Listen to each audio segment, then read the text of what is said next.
하나님의 말씀으로 우리 함께 나아가겠습니다. 네, 오늘 시편 19편 4절로부터 6절까지 말씀을 본문으로 해서 깨달은 자에게 주어진 사명이라는 제목의 말씀으로 우리 함께 은혜를 나누려고 합니다.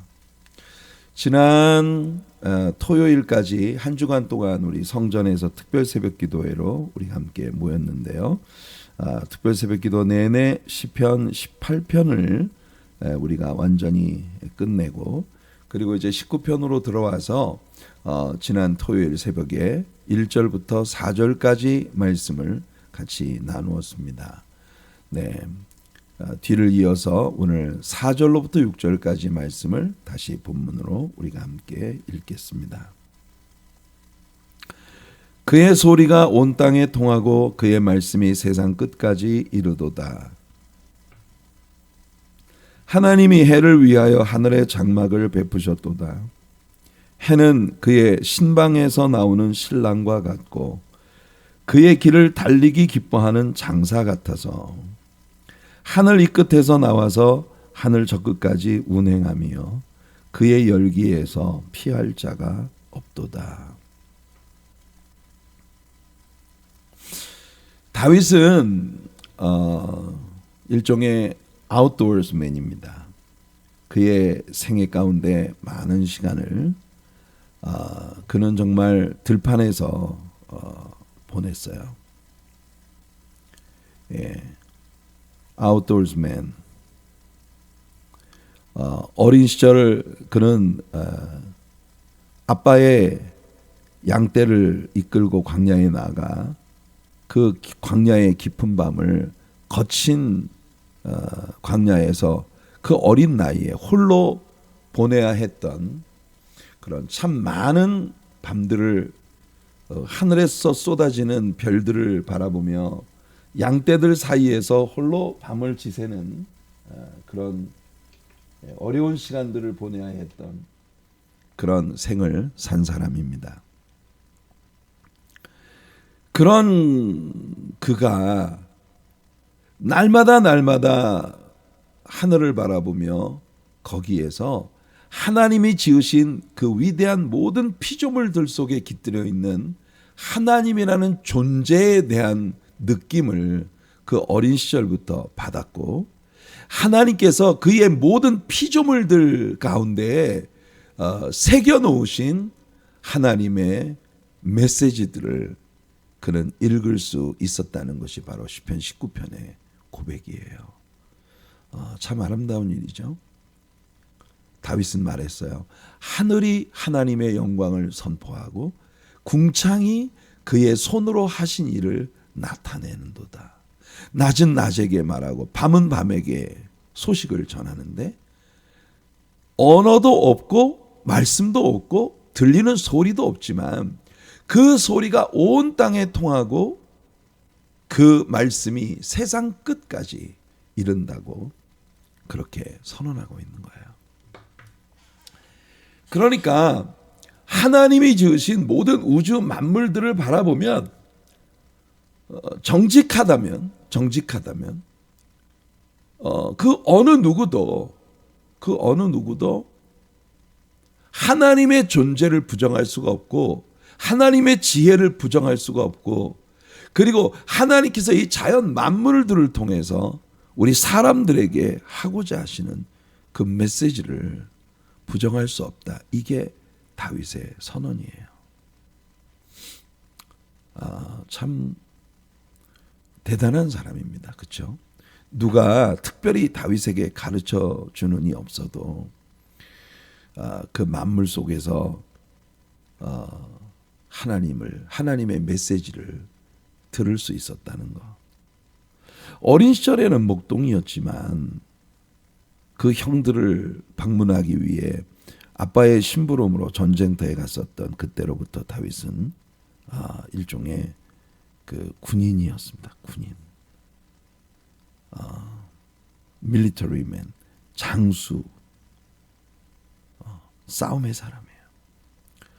더더욱 양떼를 먹이는 목동으로 들판에서 지냈듯이 사울 왕의 위협에 쫓겨다니며 산중과 암열에 유리하던 광야에 떠도는 야전 군인으로서의 다윗 역시 아웃도어스맨으로 살아야 했던 그런 인물이에요. 얼마나 많은 밤들이 그에게 외로웠을까요? 얼마나 많은 밤들이 어쩌면 오늘 밤에 내가 죽을지도 몰라 라는 그런 위협 가운데에서 아픈 눈물을 흘리다가 눈가에 아직도 눈물 자국이 남아있는 채 겨우 잠이 든 그런 밤들을 다윗은 보냈을까요? 그런 모든 순간들 하나님은 다윗을 홀로 두지 않으시고 그 캄캄한 밤에 하늘에서 쏟아지는 별빛들 속에서 하나님은 다윗에게 말씀을 주셨던 겁니다. 다윗의 이야기를 들어보면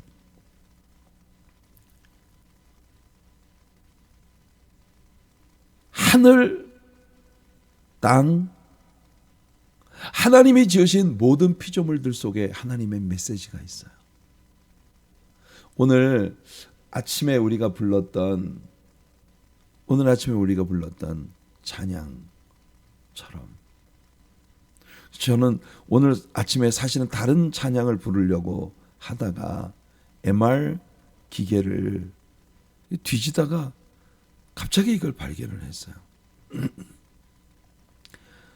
아주 젊은 시절 굉장히 저의 제가 한국의 그 북한 선교원이라는 곳에 있으면서 찬양 사역을 하던 그때에 지미 스와거 그 노래입니다. Jesus just a mention of your name. 이 노래를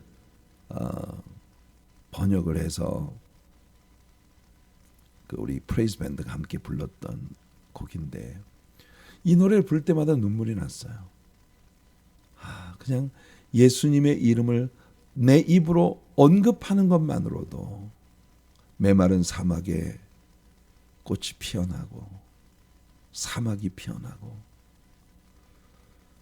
티끌 하나 없는 정금처럼 그렇게 프레셔스한 예수님의 이름, 차가운 심령 속에 불꽃을 피워주시는 정말 놀라운 주님의 이름.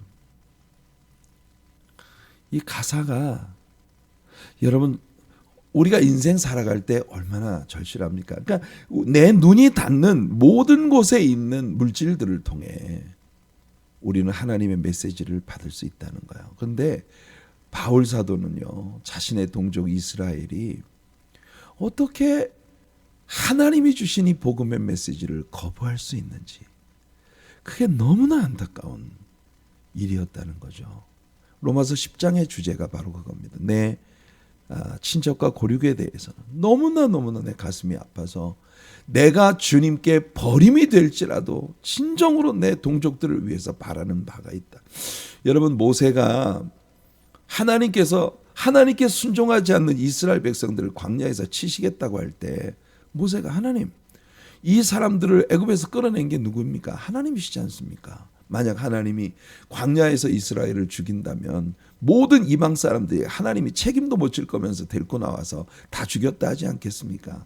하나님 만일 이 백성들을 하나님께서 치시려면 제 이름을 하나님의 책에서 지워주십시오.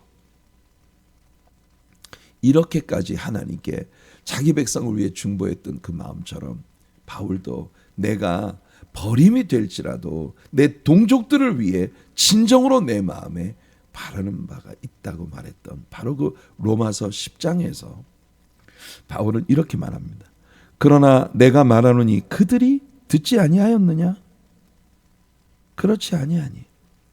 이스라엘 백성들이 하나님의 말씀을 못 들어서 하나님의 복음을 이해할 수 없다고 과연 핑계댈 수 있겠느냐 하는 거예요. 없다는 거죠. 왜? 그들이 어떻게 하나님 말씀을 듣지 못했다고 말할 수가 있겠느냐는 겁니다. 그 소리가 온 땅에 퍼졌고 그 말씀이 땅 끝까지 이르렀도다 하였느니라. 그러니까 바울 사도는 오늘 우리가 읽은 이 시편 19편 4절 말씀을 여기에서 인용하고 있는 거예요. 어린 목동으로서 그 어린 나이에 다윗이 들판에서 하늘에 쏟아지는 별들을 보며 양들 사이에서 잠들던 그 불안하고 두려웠던 밤에 그 어린 심령에도 그냥 자연 만물 속에 깃들어 있는 하나님의 메시지를 들을 수 있다고 했는데, 어떻게 이스라엘 사람들이 그들에게 주신 하나님의 말씀, 모세오경이 있었고 선지자들의 이 메시아의 구속에 대한 너무나 선명한 예언들이 있었다는 겁니다. 이사야 선지자의 예언을 읽으며 예수님께서 나사렛의 회당에 들어가셔서 이 모든 말씀이 너희들의 눈앞에서 성취되었다고 말씀하셨어요. 그들은 그 율법과 예언서의 글들과 시편의 글들을 날마다 암송하고 배우던 사람들입니다. 그런데도 어제 아침 설교에서 미스테리, 정말 미스테리 중에 하나가 어떻게 이스라엘이 그렇게 블라인드네스, 눈 멀 수가 있었겠는가. 날마다 말씀을 배우고 날마다 외우고 날마다 말씀을 묵상하는 삶을 사는 게 그들의 삶이었는데, 그럼에도 불구하고 그들은 하나님의 복음의 메시지를 거부할 수 있었다는 겁니다. 적어도 유대인들만큼은 하나님의 메시지를 듣지 못해서 믿지 못했다고 핑계할 수 없다는 거죠. 여기 4절 말씀을 보세요. 그의 소리가 온 땅에 통하고 그의 말씀이 세상 끝까지 이르도다. 우리가 진실한 마음을 가지고 세상을 바라보면 모든 만물 속에 깃들어 있는 하나님의 메시지를 들을 수 있다는 겁니다. 바울은 로마서 1장에서 로마 사람들에게 말했어요. 본능으로 하나님의 존재를 본능으로 느낄 수 있으면서도 의도적으로 하나님을 거부하여 그 마음속에 하나님 두기를 싫어하며 하나님도 그들이 그 부끄러운 욕심대로 살도록, 부끄러운 정욕대로 살도록 내버려 두시니까 하나님의 형상을 버러지와 금수의 형상으로 바꾸고 피조물들을 조물주보다 더 숭배하는 짐승만도 못한 어리석은 인간이 되어버렸다고 바울이 선언했지 않습니까? 그러니까 유죄 편결을 오늘 온 땅에 주의 소리가 가득하고 그의 말씀이 이 세상 끝까지 이른다고 하는 관점에서 우리는요, 하나님의 심판대 앞에 설 때 이방인이나 유대인이나 공의 모두가 다 하나님 앞에 guilty라고 하는 편결을, 우리 하나님의 verdict, 우리 인생들을 향한 하나님의 선고는 유죄 편결입니다. 그로 말미암아 세상 모든 사람들이 당연히 예수님이 필요하다라고 하는 게 더 절실해진다는 것이 바울의 관점이에요.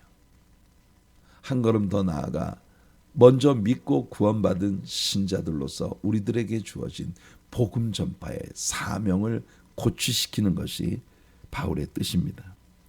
그래서 바울은 로마서 10장 12절과 13절에 이렇게 말합니다. 유대인이나 헬라인이나 차별이 없이, 유대인이나 헬라인이나 차별이 없다는 겁니다. 뭐 어떤 일에 차별이 없나? 한 분이신 주께서 모든 사람의 주가 되사 그를 부르는 모든 사람에게 부요하시도다. 헬라인이나 유대인이나 구원의 길은 오직 하나, 예수 그리스도밖에 없다는 게 분명하다는 겁니다. 유대인이나 헬라인이나 모두 다 한 주님 예수 그리스도 안에서 우리는 하나님의 부요함을 누릴 수 있다는 거죠. 그래서 바울은 선언합니다. 누구든지 주의 이름을 부르는 자는 구원을 받으리라. 누구든지 주의 이름을 부르는 자는 구원을 받으리라. 이 복음의 메시지를 바울은 선언하고 있는 것입니다. 여러분, 하나님의 권능의 목소리가 무에서 유를 창조하셨어요. 우리가 바라, 히브리 말로 바라, 이 말은 create something from nothing. 바라는요, 아무것도 없는 무에서 유를 창조하신 거예요. 그게 하나님의 말씀이었습니다. 하나님께서 천지를 창조하실 때 오직 그의 말씀으로 천지를 창조하셨거든요. 그리고 여전히 말입니다. 죄에 빠져 모든 것이 망가지고 깨어진 인생들에게 그 모든 깨어지고 망가진 인생들을 완전히 새롭게 재창조하시는 능력도 또한 하나님의 목소리 속에, 즉 하나님의 말씀 속에, 복음 속에 담겨 있다는 거예요. 하나님의 그 말씀의 복음의 은혜의 선포, 그것이 여전히 오늘 아침 우리가 노래한 것처럼 메마른 사막에 물이 흐르게 하고 사막에 꽃이 피어나게 하고 티끌 하나도 없는 정금 같은 그 프레셔스한 예수님의 이름, 차가운 마치 추운 겨울에 꽁꽁 얼어붙은 것과 같은 얼어붙은 가슴들 안에 불꽃을 피우시는 것이 바로 예수님의 이름이고, 그것이 복음이고, 그것이 하나님의 음성이며 그 음성이 온 우주 공간에 꽉 차 있다는 것이 오늘 이 본문 속에서 다윗이 노래하고 있는 겁니다. 우리는 사도행전 14장에서 바울 사도가 이방인들에게 복음을 전파할 때 그는 바로 하나님의 천지 창조에서부터 시작해서 복음의 메시지로 그의 주제를 옮겨갑니다. 여기 사도행전 14장 14절 이하의 말씀을 보시면 두 사도 바나바와 바울이 듣고 옷을 찢고 무리 가운데서 뛰어들어가서 소리를 질러. 이게 어디죠? 루스드라입니다. 루스드라. 루스드라에서 저작거리에서 복음을 전하던 바울이 태어날 때부터 안진뱅이가 되어 걷지 못하던 거린을 고쳐주자. 이 사건을 목격한 사람들이 제우스 신전으로 뛰어가 제우스 신전의 제사장들에게, 야 너희들 여기서 뭐하냐? 너희들 신이 제우스가 지금 그의 대변인인 엘메스를 데리고 지금 이 땅에 내려왔다. 그래서 바나바를 보고 제우스라고 하고, 바울에게는 주로 바울이 말씀을 가르치니까 엘메스라고, 대변인, 제우스의 스포크스맨인 헬메스라고 하는, 허메라고 하는 이름으로 그를 불렀어요. 여러분, 제사장들이 와서 바울과 바나바 앞에 엎드려 절을 하며 꽃을 바치고 송아지를 끌고 와 그들에게 제사를 바치려고 합니다. 이때 바나바와 바울이 옷을 잡아 찢으면서 그들에게 말했어요. 여러분이요, 어찌하여 이러한 일을 하느냐? 이러한 일이 뭐예요? 이게 지금 바울 사도가 그토록 혐오하는 우상 숭배입니다. 우상 숭배. 제우스나 엘메스나 이런 신들을 숭배하는 이런 일들을 왜 이런 일을 하느냐? 우리도 여러분과 같은 성정을 가진 사람이라. 여러분, 우리들에게서 날 때부터 안진뱅이 되어 걸어본 적 없는 거린이 일어나 돌아다니게 되었다 해도 우리도 당신들과 같은 성정을 가진 사람들이라. 그 말은 다시 말하면 여러분들도 믿기만 하면 우리처럼 할 수 있습니다라는 거예요. 여러분에게 복음을 전하는 일은 이런 헛된 일, 이 헛된 일이 뭐예요? 우상숭배예요.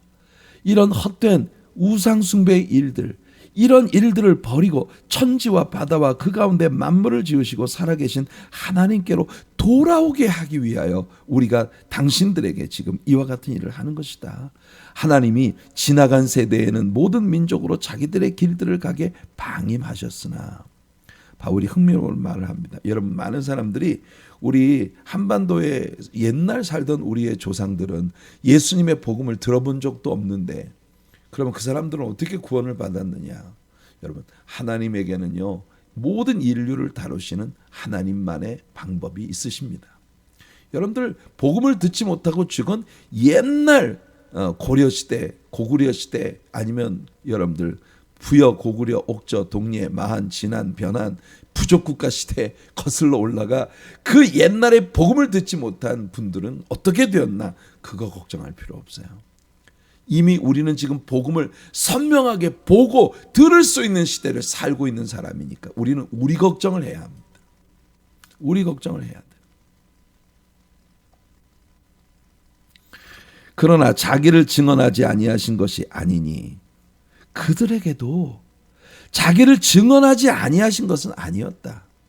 곧 여러분에게 하늘로부터 비를 내리시며 결실기를 주시는 선한 일을 하사 음식과 기쁨으로 여러분의 마음에 만족하게 하셨느니라. 여러분, 복음을 듣지 못했던 시대에 사람들에게는 하나님께서 그들을 다루시는 특별한 방식이 있었다는 거예요. 필립스 브룩스가 맹인이었으며 청각장애인이었던 헬렌 켈러, 여러분 잘 아시는 헬렌 켈러에게 처음으로 하나님에 대한 복음의 가르침을 주었을 때 헬렌 켈러는 놀랍게도 필립스 브룩스에게 고백했어요.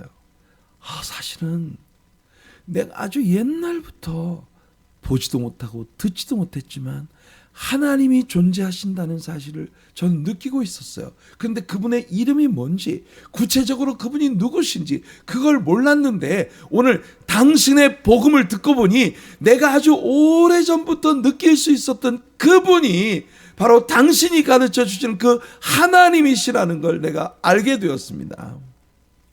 사랑하는 성도 여러분, 오늘도 우리 곁에 있는 수많은 영혼들이 이 헬렌 켈러와 같은 그런 위치에 있지 않겠습니까, 여러분? 사도행전 17장 22절부터 25절에 바울이 아레오바고, 이 아덴에 들어갔을 때입니다. 아레오바고 가운데 서서 말하되, 아덴 사람들아, 너희를 보니 범사에 종교심이 많도다. 이들이 하나님을 느낀 거예요. 하나님을 느꼈는데 그 하나님이 누구신지를 몰랐어.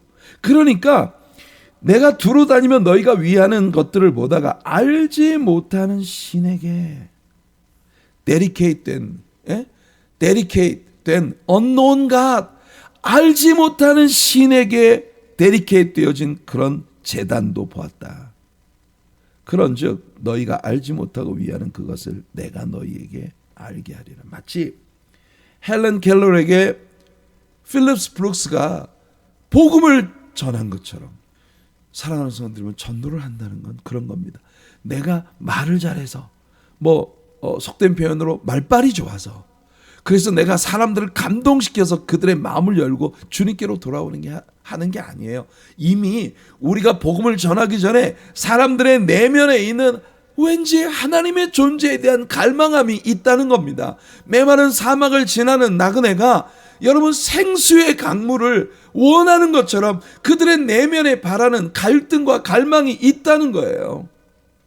그 갈망을 느낄 때 우리가 복음을 전하면 헬렌 켈러리 옛날부터 내가 하나님의 존재에 대한 느낌이 있었습니다. 그분을 드디어 내게 가르쳐 주어서 감사합니다 라고 하는 것처럼 예수님의 복음을 받아들이게 된다는 거죠. 그 하나님에 대해서, 우주와 그 가운데 있는 만물을 지으신 하나님, 그 하나님께서는 천지의 주제이시다. 손으로 지은 전에 계시지 아니하시고 무엇이 부족한 것처럼 사람들의 손으로 섬김을 받으셔야만 되는 가난한 신이 아니시다. 이는 만민에게 생명의 호흡과 만물을 친히 주시는 이심이라. 하나님은요, 주시는 분이세요. 제가 여러분 말씀드린 것처럼 필립스 브룩스가 헬렌 켈러에게 복음을 전했을 때 헬렌 켈러의 고백을 보면 이미 오래전부터 하나님을 느끼고 있었다는 거예요. 그 이름을 알지 못해 매우 안타까웠는데 당신이 복음을 전해주는 소리를 들으니 여러분, 지금 여러분 곁에 있는 예수를 믿지 않는 많은 사람들이 여러분들이 그들에게 예수 얘기를 해주기를 기다리고 계십니다. 복음을 듣고 예수를 믿고 보면 많은 사람들이 그런 고백을 해요. 왜 예수 믿는 사람들이 자기는 열심히 교회 다니면서 왜 나보고 교회 가잔 말을 안 해? 그래서 우리는요, 예수님의 복음을 들고 사람들에게로 접근해 가야 할 충분한 이유가 있다는 겁니다. 베드로가 산헤드린 앞에서 선포했어요. 다른 이로서는 구원받을 수 없나니 천하 사람 중에 구원을 받을 만한 다른 이름을 우리에게 주신 일이 없습니다. No other name but the name of Jesus. Jesus, just the mention of your name. 오늘 아침 우리가 노래 불렀던 것처럼요. 다윗은 있잖아요, 정말 굉장히 감성적인 시인이었어요. 오늘 이 시편에서 다윗은 정말 아웃도어스맨으로서의 자신의 깨달음을 우리에게 고백해 줍니다. 그는요, 태양을 바라보니, 그리고 저녁에 지는 노을을 바라보니, 날마다 그가 바라보는 하늘의 그 무수한 별들을 보니, 그가 바라보는 모든 자연의 것들을 통해 그가 많은 것을 얻을 수 있었다고 고백한 거예요. 다윗이 가만히 보니까 아침마다 동편에서 떠오르는 태양은요, 마치 자기의 신부를 클레임하기 위해 신방에서 나오는 신랑의 모습과 같이 아주 찬란했다는 겁니다. 그리고 마치 경주장에서 달려가는 강력한 달리기 선수처럼 그렇게 태양은 동편에서 떠서 서편을 향해 달려가더라는 거예요. 이런 시각으로 모든 만물을 바라보는 다윗은 생명이 없는 모든 자연들 속에 생명을 불어넣어 주시는 하나님의 능력과 역사를 찬양할 수밖에 없었다는 거예요. 여러분, 아주 얼음처럼 차갑고 냉랭한 겨울 얼음처럼 굳어있는 영혼들 속에 따뜻한 불꽃을 피우시는 우리 주님. 생명 없이 널브러져 있는 영혼에게 생명을 불어넣으셔서 다시 꽃이 피고 열매가 맺는 삶을 향해 나가게 하시는 주님. 오늘 하나님께서 여러분들에게 그의 생명의 호흡을 불어넣어 주시는 귀한 역사가 있기를 축복합니다. 진흙으로 빚어진 인생에게 여러분 생명의 호흡을 불어넣어 주심으로 말미암아, 그 생명의 호흡을 불어넣어 주심으로 말미암아 그들이 살게 하신 사람이 living soul, 네페시 하야, 그 산 영혼이 되게 만드신 그 하나님의 역사는 오늘도 유효합니다. 성도 여러분, 여러분들이 마음을 주님을 향해 열기만 하면 오늘 하나님께서 그의 호흡을 여러분들의 영혼 속에 불어넣어 주실 줄로 믿습니다. 자연들 속에 생명을 불어넣어 주시는 그 하나님께서. 하지만 다윗의 이 시가 우리에게 촉구하고 있는 것은 뭐냐? 온 세계가 이해할 수 있는 이 유니버설 랭귀지, 유니버설 메시지, 온 세계가 귀를 열기만 하면 들을 수 있는 이 엄청난 하나님의 복음의 메시지가 온 땅에 가득한데, 그것을 깨닫고 있으면서도 고의적으로 무시하고 있는 현실. 온 세상은 여전히 하나님을 거부하고 있습니다. 오직 자기 자신의 즐거움만을 위해 인생을 살아갈 뿐이죠. 하나님의 진노가 불의로 진리를 막는 사람들의 모든 경건하지 않음과 불의에 대하여 하늘로부터 나타나나니 이는 하나님을 알만한 것이 그들 속에 보임이라. 하나님께서 이를 그들에게 보이셨느니라. 창세로부터 그의 보이지 아니하는 것들 곧 그의 영원하신 능력과 신성이 그가 만드신 만물에 분명히 보여 알려졌나니 그러므로 그들이 핑계하지 못할지니라. 하나님 앞에 섰을 때 어느 누구도 나 몰라서 안 믿었습니다라고 핑계할 수 없다는 거예요. 그래서 말입니다. 우리는 깨달았잖아요. 그렇죠? 다윗도 깨달았지 않습니까? 다윗이 깨달았기 때문에 이 시를 통해서 하나님을 느끼고는 있으나 그분이 누군지 정확히 알지 못하군, 혹은 알고 있으면서도 의도적으로 거부하는 그 영혼들에게 복음을 들고 다가가야 할 책임이 있다는 걸 우리 모두가 느끼게 된다는 거죠. 그래서 오늘 우리들의 적용 말씀은 로마서 10장 14절과 15절 말씀이에요. 여러분들 너무나 잘 알고 계신 말씀이죠. 그런즉 그들이 믿지 아니하는 일을 어찌 부르리요, 듣지도 못한 일을 어찌 믿으리요, 전파하는 자가 없다면 어찌 들을 수 있으리요, 보내심을 받지 아니하였다면 어찌 전파할 수 있으리요. 기록된 바 아름답도다 좋은 소식을 전하는 자들의 발이요 함과 같으니라. 예수님도 저 높고 높은 별을 넘어 이 낮고 낮은 땅 위에 이 복음을 우리에게 주시기 위해 찾아와 주셨어요. 우리들도 예수님의 복음을 들고 세상을 향해 나아갈 수 있는 우리들 모두가 되기를 간절히 소원합니다. 오늘 하루 떠오르는 태양을 보며 지는 태양의 저녁 노을을 보며 밤하늘을 수놓는 별들을 보며 그 모든 것들 속에 투영되어진 하나님의 음성을 들을 수 있는 아주 센시티브한 그런 저와 여러분들의 삶이 되기를 축복합니다. 그리고 깨달았으니 나가서 전해야 할 이 사명감의 강력한 프레셔를 느낄 수 있는 우리들 모두의 은혜의 하루가 되기를 예수님의 이름으로 축복해 드립니다.